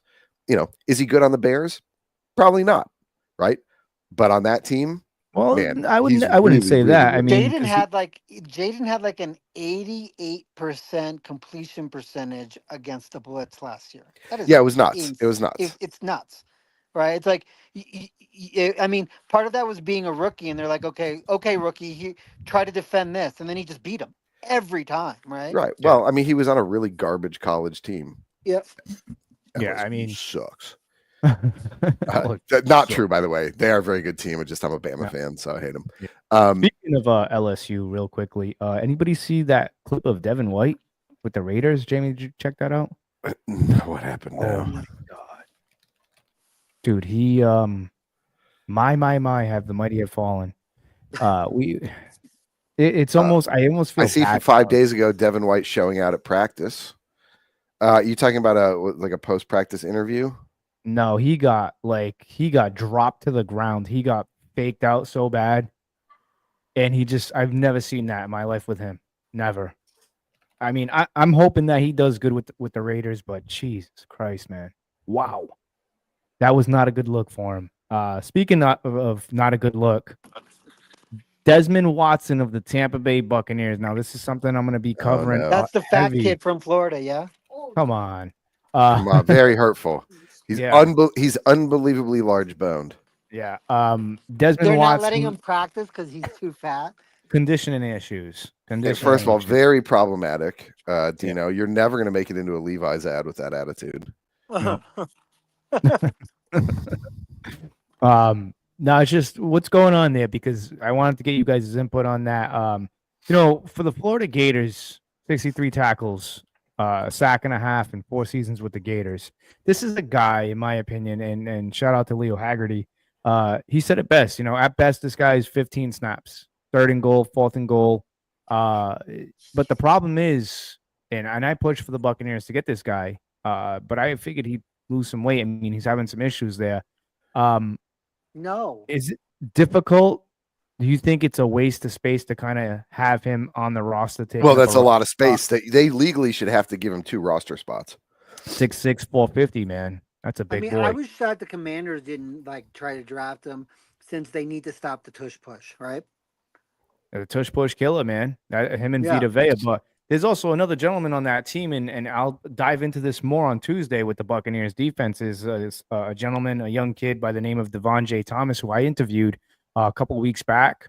I mean, that just gives him a play at this team because a lot of people are talking about Desmond Watson. I do think if the Buccaneers put him on the rookie list, on the practice squad, somebody's going to snatch him up. He's not going to stay on the practice squad. Yeah. Somebody will definitely give him a chance. I think the Buccaneers are just trying to look out for his best interest of heart. You know what I'm saying? They don't want anything happening on the field. But again, it gives a guy like Devon J. Thomas, who I think looks pretty good in training camp. Looking forward to getting him back. Isn't he like 20 or 30 pounds lighter than he was playing at Florida now? Well, they say he was 450, 460. I think that he's down to like 420, 430, something like that. Yeah. He's dropped a good amount of weight, but he's got to drop a lot more. Yeah. He's got to get down to 380. It's impossible for, no matter how big you are, for that to all be effective weight, right? Like, O linemen, DTs, nose tackles, etc. They don't need it to all be effective weight because some of it is just anchor weight, but that's too much. Yeah, again, to bring on a guy who's only going to give you 15 snaps a game. I'm not worried about the heat because he played for the Gators. That's not it. It's just that, if I was a running back, I wouldn't want him falling on top of me. If I was a quarterback, I wouldn't. Yeah, you know what I'm saying? You do not want that dude. No. It's not even about tackling. It's about falling. It's just gravity. It's just pure gravity. After the play is done, right? Yeah. I mean, that's what Have if the the visual of him just coming up to pancake the pile. Have you Dude. seen him tackle running backs, snatch running backs? He's strong. his arm strength is wild, right? Yeah. But what if the real reason they're not practicing him is it's just too dangerous for the other players, and they're just going to bring him in as like an injury wrecking ball? Maybe. You don't know. I mean, this could be all bullshit by Todd Bowles and the Tampa Bay Buccaneers. They've Bowles seen. isn't really a gamesmanship coach in that way. Well, I mean, I'm just saying I'm if joking. The guy's still got to practice to be effective. Yeah. But then again, like, we don't know what's going on. Like, we don't have any idea of. Does he though? I mean, again, 15 snaps a game, right? Like he's in there on 3rd and short, right? Yeah. And what's the scheme? Yeah, but Don't roster strike. spots are too valuable for that, right? Yeah, Like that's what I'm trying to say. because you need someone who's going to at least be special teams. If they're going to be a gadget player, they got to do Okay, special but teams. again, but defensive tackle on the punting squad, right? Yeah, I mean, I don't know. I mean, again, it's like I said. Yeah, but those guys are always the smaller tackles because they're getting back. Yeah, I mean, this kid. I mean, I would put him at fullback if 4th and goal with Vita Vea lining up as running back. Golf Scott. Yeah. No, Yeah, the dude. play he's referring to is the 85 Bears, William the Fridge Perry, right? Yeah. Which is, listen, we're close enough. All he's got to do is fall forward, and we don't think there's anything you can do about that. Yeah, that kid's a wrecking ball. That it's like literally getting hit by him is probably the equivalent of getting hit by a little Chevy S10 pickup. I mean, if he was running full force, dude, and I had to collide with him, I'd probably be. When we were in middle school, we learned a formula for how you could calculate how much horsepower your body could generate. Right. And it's a calculation of weight. We use the stair climb as the exercise for it, blah, blah, blah. And I had a buddy that I was in middle school with who went on to become an NFL player, who I think his draft pick got switched with someone else's. And in where he would have been drafted, someone grabbed, I think it was when the Ravens grabbed Haloti Nada, and my buddy ended up going to the Browns. So every year on that draft day, he said he gets DMs from people saying, like, we hate you. You should have been Haloti Nada on our team, blah, blah, blah. But the rest of us, our middle schoolers were generating like around 1 horsepower. My buddy was generating like 3.5 horsepower. 'Cause even in middle school, he was like 6 foot 240. Big Nigerian dude, and also incredibly nice guy. I would like to see the kind of horsepower that you can get out of a 6'6", 450-pound man, because he's quick for that size. He's quick. What was his 40 time, Louie? You've mentioned it before, but I forgot. I think it was like fucking. I forget, but I know what's his name? Desmond Watson. Desmond. Watson. He's just he takes up a lot of space, and again, he ran a 5'9" 40, and he weighed in at 464 at draft day. I remember them talking about it. His measurements at his size was like elite level for his size. Like, yeah, he has a 25-inch vertical, and he Yeah. weighed 464 pounds. He can jump over 2 feet straight up in the air. Well, that's what I'm saying about demolish this a kid. buffet table. Can you imagine? I want to do a Bills tailgate with him, where at the end of the Bills tailgates, all the fans jump through the tables. Oh yeah, imagine that, bro. You could put out an oak table and he'd jump through it. He'd probably go right through it. I wouldn't doubt it. That's a big man, dude. That's a big man. Speaking of the Bills, I'm gonna try and make that Buccaneers Bills game. Are you down for that, Jamie? When is it? I'm not 100% sure. I think it's sometime in November.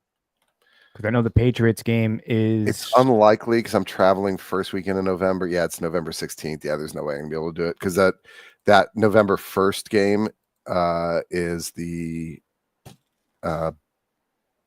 Bears Bengals game I'm going to in Cincy. Bears Bengals, huh? I got a couple of games. Battlestar Galactica. I got a Bears beats Battlestar Galactica. For those of you who don't know, that's The Office, and if you haven't watched The Office, you're a loser. Louis, do you remember on June 12th, I predicted that Watson will rush the ball at least once this season? Can I make that contingent on he has to be on the team? Desmond Watson? No, you called it. You said it. So you got to stick with your prediction. No, I think he will, but it can't happen if he's not playing. Stan's funny. We don't need any more tsunamis. Oh, wow. Very problematic. My dad lives in Hawaii. He was there for all that. It wasn't a problem. Let's cancel Stan just in case. Yeah. Stan, you canceled. No, I mean, like I said, the kid is gonna get 15 snaps at best. I mean, when I don't know, I wouldn't say at best. If he starts showing out and becomes a problem, you move him up to 20 snaps. He keeps performing at 20 snaps, you got to keep. I feel like, I don't know if I told you this yet, Jamie, but I think the Tampa Bay Buccaneers defense, they're going to look a lot like the Eagles defense. I mean, they're two different schemes, but I think Todd Bowles, if you look at the depth that they have, unfortunately they lost a rookie to the torn ACL, David Walker, which is terrible because I had high hopes for him. Very underrated. I don't know if you can pull up his stats real quickly, Jamie, but for in college, the Buccaneers got to steal with that pick. Off the edge, but unfortunately he's not playing, torn ACL.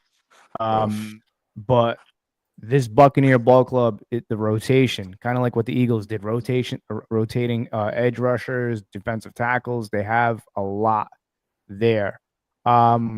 So as far as Desmond Watson goes, if the Buccaneers put him on a practice squad, man, I'm telling you right now, someone else is going to snatch him up. Same thing with Shiloh Sanders. These guys are going to get snatched up. So the Buccaneers, they know what they're doing, man. But make sure you guys stay tuned for Tuesday's episode. We'll do a deeper dive. Maybe we'll get the man, the myth, the legend of Amped Up Sports, Leo Haggerty, to chime in to the conversation. We're already at an hour and a half. So let's kind of not end the show, but let's go into final thoughts here. Do you want to cover the NFL shooting thing? We can skip it this week. It's pretty depressing to end a show on something. Oh, no. I made a whole thing over here for you because it comes down to it. I mean, I don't really know too much of what's going on. So we'll get into Jamie's final thoughts. What's going on here with this NFL shooter here? I mean, I know from what I've been reading, he kind of went into the wrong place.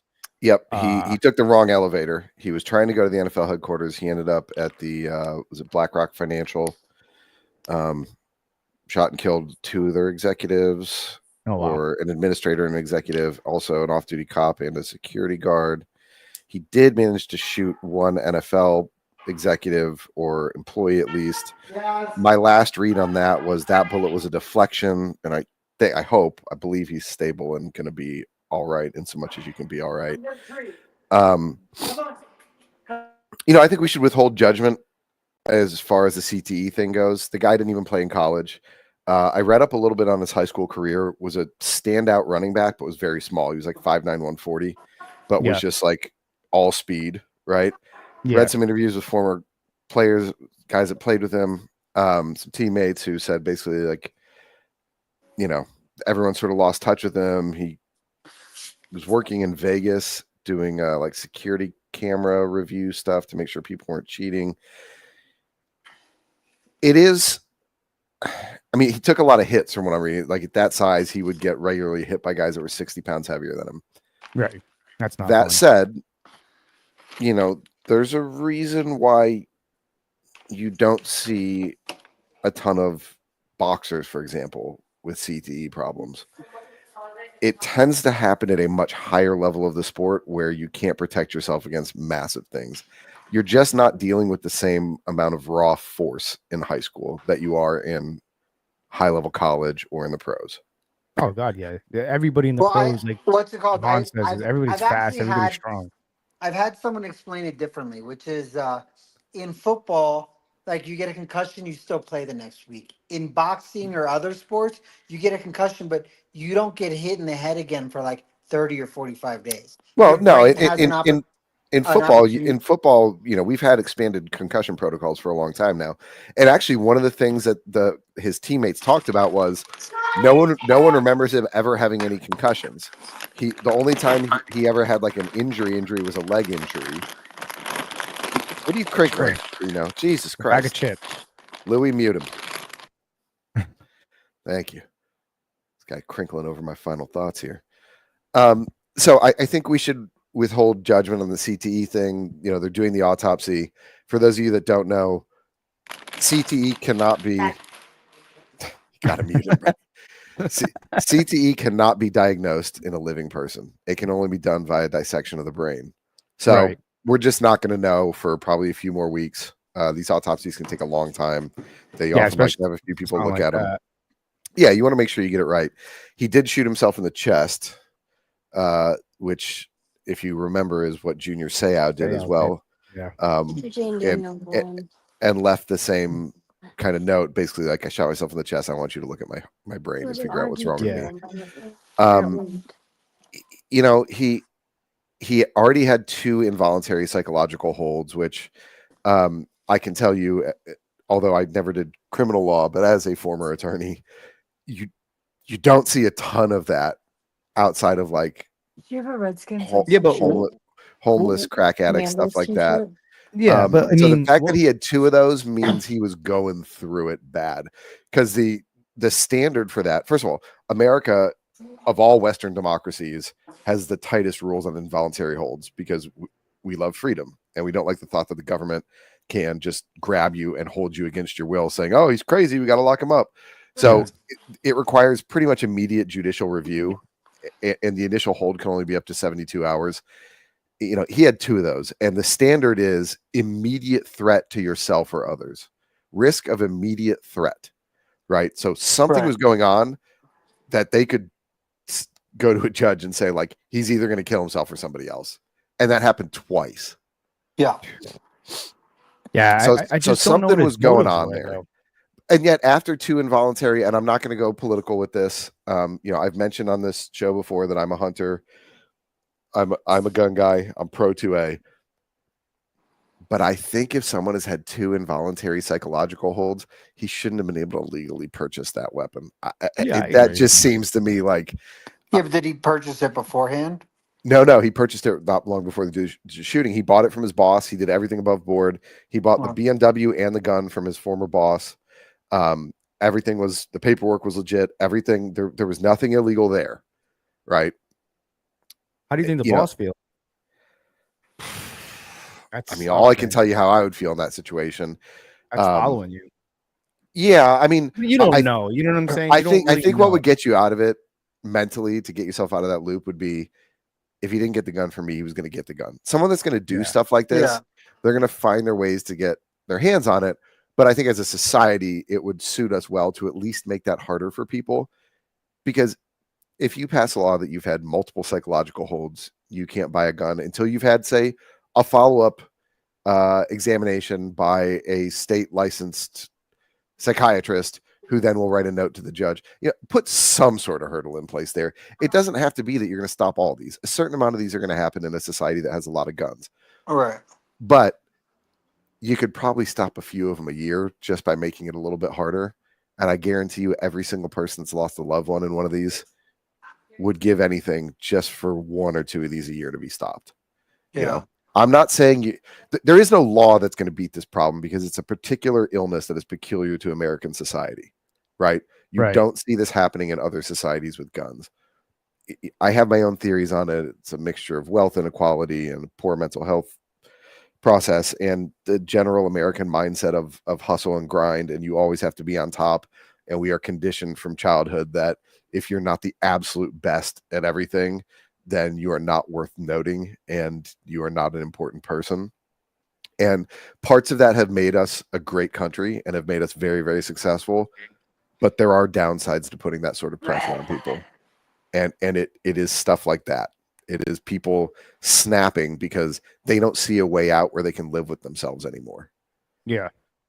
I mean, my whole take, I'm a gun owner. I have guns. But for people to be able to purchase a gun, especially with that kind of history and that kind of, like, you know, if that's in the file, like, hey, this person's not stable, they shouldn't buy a gun. So I do agree with that. You know, it's so much harder to buy a car than it is to buy a gun. Yeah, you're absolutely right. I mean, when I just recently purchased a Ruger, and that paperwork took a long time, you know, and it's just, I mean, you're in and out. But with a car, you have to get a license. Oh, right? yeah. You're getting credit checks. There are a number of things making sure that you're capable, the vehicle is safe, you can afford to do it. They're basically citizenship checks. And I don't mean citizenship in the way we talk about it politically. I mean in the old, like, Greek or Roman style of, like, are you a real contributing member of society that you can be trusted to be doing this thing, right? Oh, yeah. That you can just drive around on the streets. Because Whereas we there's go, well, financing involved. If you right, make right, right, absolutely, absolutely. Yeah. But financing doesn't involve the license, right? right. And I don't. I know that it may fall afoul of the Second Amendment a little bit, but we're ignoring so much else in the Constitution. I think it really would behoove us as a country that we had a version of a driver's license for guns. Yeah, I mean, there is a lot of shady shit going on. But here's the thing, though, with the gun situation, there's always going to be a black market for guns, and people will always get guns, and that's the shitty part, Right, know? but you can still improve the system without harming society, and you can do it incrementally. And if you do it that way, where you start to draw back a little, I mean, the biggest problem with that is that gun laws are written by the gun lobby, right? Yeah. And they're not doing it because they believe in America or because they want this country to be great. They're doing it because they believe in money and they want themselves to be richer, right? The NRA used to be a great organization, and it got co-opted by the gun lobby. Yeah, I mean, it's tricky everywhere you go. Like, yeah, it's tricky everywhere you go to with the firearms. But unfortunately, it is what it is. Dino, what's your final thoughts? What do you got cooking there with the Commanders this year? What are you expecting? You excited? Are you gonna watch the preseason? I'm actually expecting Jaden Daniels to win MVP. Oh, Jamie, you got to write that down. I didn't predict it. I said I'm expecting it. Oh, wow. Those are some strong words, man. You're expecting him to win MVP. Yep. I'll tell you what, the Vegas odds on that are, I promise you, are relatively good. Yeah. Him to win MVP. Yeah. He won't be the odds-on favorite, but I'll bet he's in the top 5. Yeah. Yeah. Well, what I got for final thoughts And everything is, that's coming out of camp, it's like he's now acting like I think in week like 6 you saw him like really being like, hey, I'm the leader of this team, like I'm the franchise quarterback. And everything that's coming out of camp is like he is now like completely enveloped himself into that role where like an offensive lineman false started and he kicked him out of the huddle, right? And made him go to the sideline. oh, it's good. And Yeah, it's good. He's got good leadership. not being a dick about it, but being like, "Hey, man, I think you need a break, right? Like, we're in training camp and you're false starting. Like, I'm You not didn't hit him with the that." John Gruden and Chris Sims Right. love-hate thing? I think there's a really good persona going on the team. Like, I would almost overpay McLaurin at 28 or 29 million just for it being easier on him. Yeah. Like, did I send you both the PFF grade where McLaurin's like salary cap hit should be 24.5 million? Yeah. I mean, let's dive back into that real quickly with McLaurin. Now, let me ask you, if let's just say everything's severed, there's no contract, no nothing, and he gets traded. Where do you think he could get traded? I have a couple of teams that I think where he can get traded. Again, going more towards the AFC. Yeah, I think the Patriots, right? Yep. I think they're probably the You front think he'd runner. be a good fit over there? I don't see a scenario in which he doesn't play this year for the Commanders. Remember, he's not a free agent. He's under contract. It's the final year of his contract. Yep, absolutely. At 25.5 million. It's not like he's getting paid $9 million. Yeah. Well, like I get what you're saying. I mean, I don't see him sitting out. I don't like you get what I'm saying, right? Like this is all theatrics right now. But come the end of preseason, I think he's fully playing. You think contract or not. Is he practicing at all, or is he No. just kind of? Yeah, Well, so he's currently on the physically unable to perform list, right? Which he's apparently dealing with an ankle injury from last year, right? But I think that's a really easy way of being like, hey, sit through the team meetings. We'll put you on the PUP list, and you're not going to go through any of the physical demands, anyways. So you can't get hurt, right? And you're at least participating in the game plan. You're participating in the film study, blah blah blah. Right? Is he suiting up for the preseason? I don't think so. No. You don't think he gets any snaps in the preseason? Let me ask you guys real quickly because not without an extension. Because it's going to go into stance. This will go into my final thoughts. How do you guys? So, I was asked this question. I thought it was a really good question. with the Tampa Bay Buccaneers. But I'm asking you guys, if you guys were the head coach of your respective teams, Jamie, you can go first. Are you starting Caleb Williams week 1 of the preseason? And if so, why? And if not, why not? Week 1, no. No. What about you, No. Dino? You starting your franchise quarterback in the preseason at all? Well, let me simplify it. I think Jaden Daniels. I think you'll see one series, and I would think that with Ben Johnson coming on, it's a new offense. I think it'd be stupid not to at least put him out there for one series. Well, Yeah, so I don't think in week 1 you do it. I think weeks 2, 3, and 4, and I think by week 4 maybe you play him the whole first half, at least the whole first quarter. Yeah, right. Because you're trying to shake out backups and you're trying to see who can actually play, yada yada yada, how they're getting into the system. But by week 4, you have a lot of the information, and now you just want to see how your first team measures up. I will say this. I think one series you want to see if it's 3 and out, it's 3 and out. You don't put them back out for a second, right? Yeah. And if it's a touchdown, it's a touchdown. Even if it's 5 plays, 6 plays, I think you want to see him call the play, diagnose the defense, get rid of it. Which I think was an issue Caleb had last year, which was diagnosing the play and getting rid of it. Yeah, but that's so hard to do I sent both of you guys multiple plays where there were guys. What was the one play? I can't remember who we were playing. They had 3 guys break through our O-line in 1.6 seconds. That's not good. There's no quarterback that can do that, right? No. Maybe one guy gets loose. Okay, you've got to read. You can roll out. At that point, you're playing without an offensive line. You functionally should save money by just letting their D line up against nobody. But the Bucs had a bad offensive line. Let me rewind. Jamie, you heard me come to Caleb's defense 100 million times last year. What we saw of that kid last year was not all his fault. Like lining up and not having a rookie quarterback having to call his own offensive play once the defense was set was bullshit. Yeah, like they were setting him up. Yeah, we talked about that. They did the same thing to Fields, right? Right, like 100%. And so what gives me hope for the Bears is that Poles looked at the situation and said, "Nah, fuck it." And I don't know if you guys saw. I think Louie, we did talk about this a little bit, but Poles just signed an extension, and Dino and I talked about it a little bit, I believe, as well, because Dino said, "Oh, what do you think? Should they be extending this guy?" First of all, he's the first serious GM we've had in 25 years, right? Where he legitimately is trying to build a team. He's making big moves. That Carolina trade definitely bought him 2 years of whatever.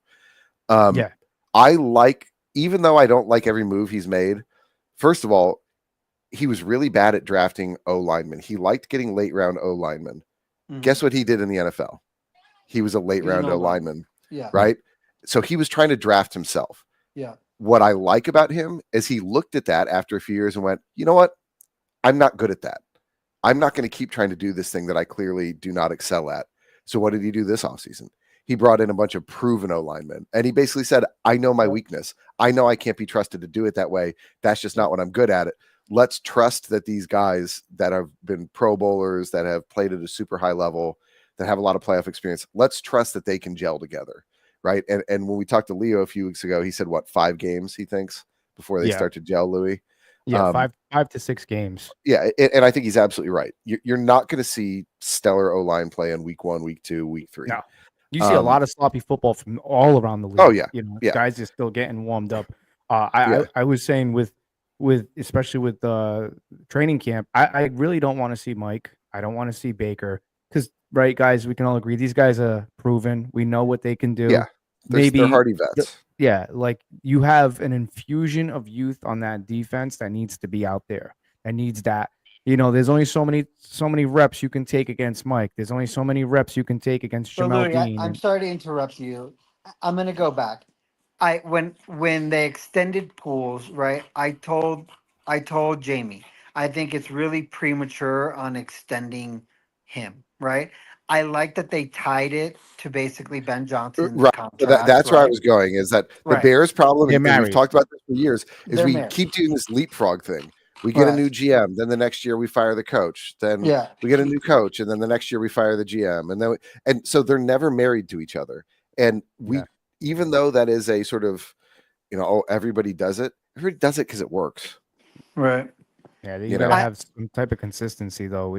That's why. I mean, in rare cases, like the Eagles GM. I mean, he's fantastic. He's probably one of the best. Jason Light. I mean, Jason Light has had Bruce Arians, and you know what I'm saying. He's had those marriages, and now it's Todd Bowles. Yeah, but he They're all won a different. Super Bowl, so he gets a lot of rope.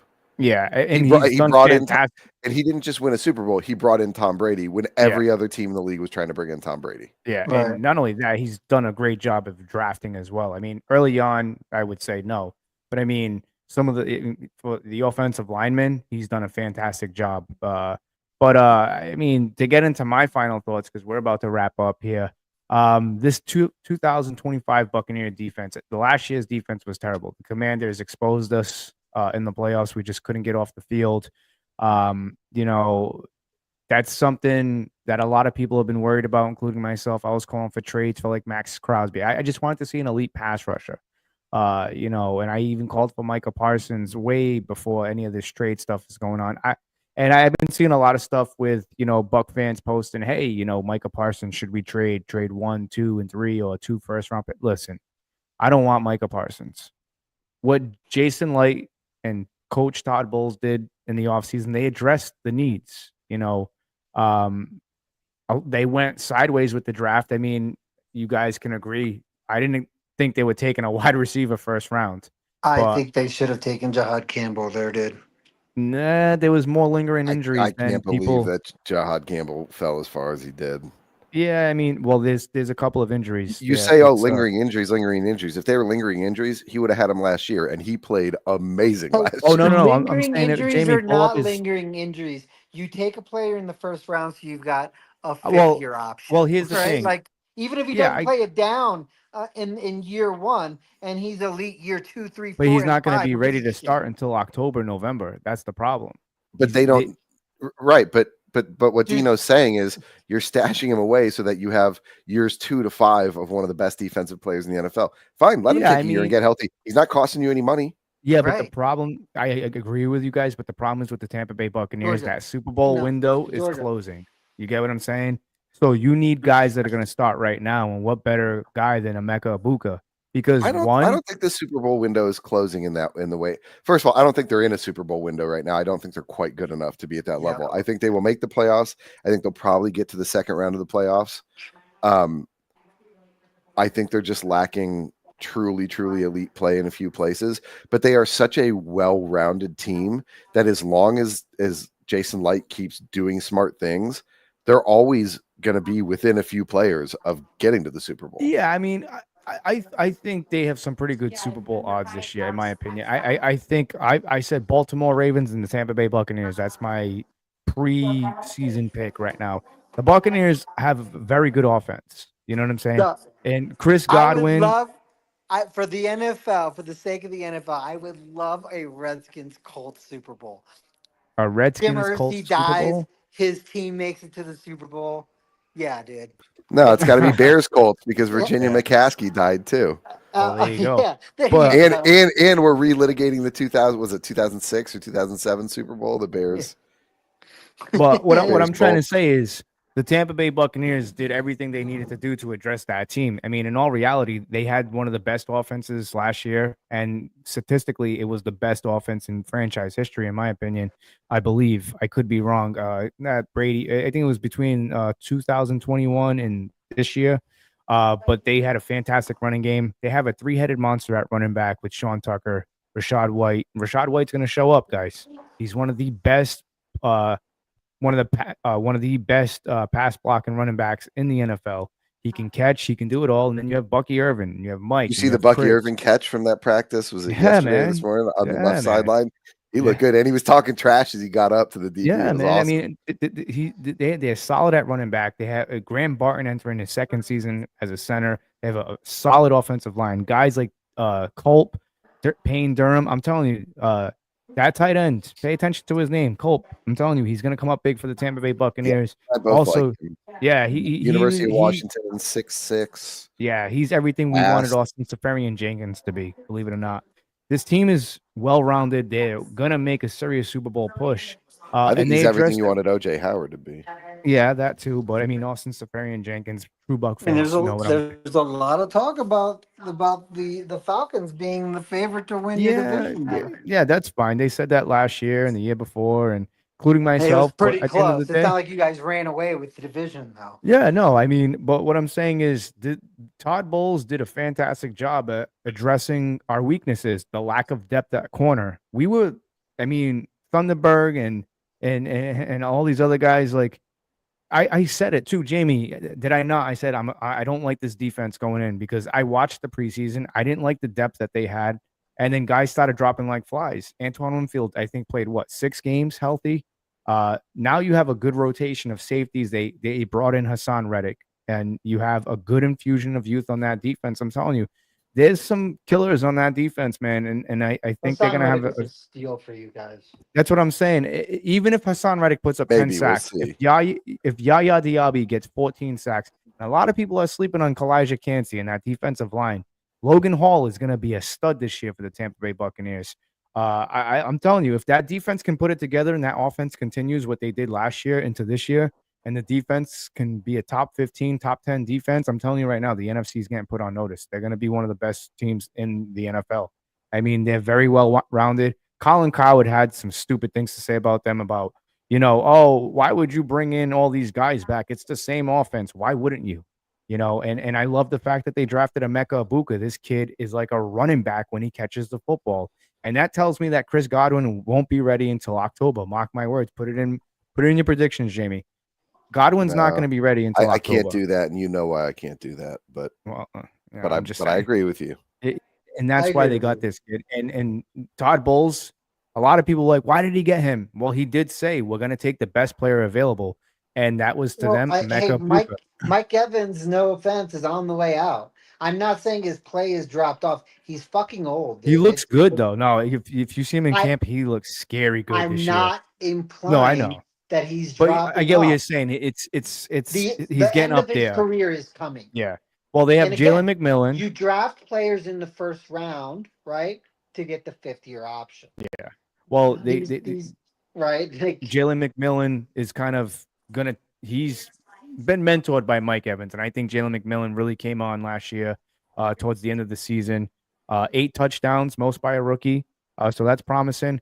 And there's a couple of other guys on that team for wide receivers that look really good. So I'm excited for the Tampa Bay Buccaneers this year. I'm predicting Super Bowl. It's Super Bowl or bust for this team, in my opinion. It has to be, because there's too much talent there, and they have to do it now because that Super Bowl window is closing. Look at the San Francisco 49ers. We talked about that.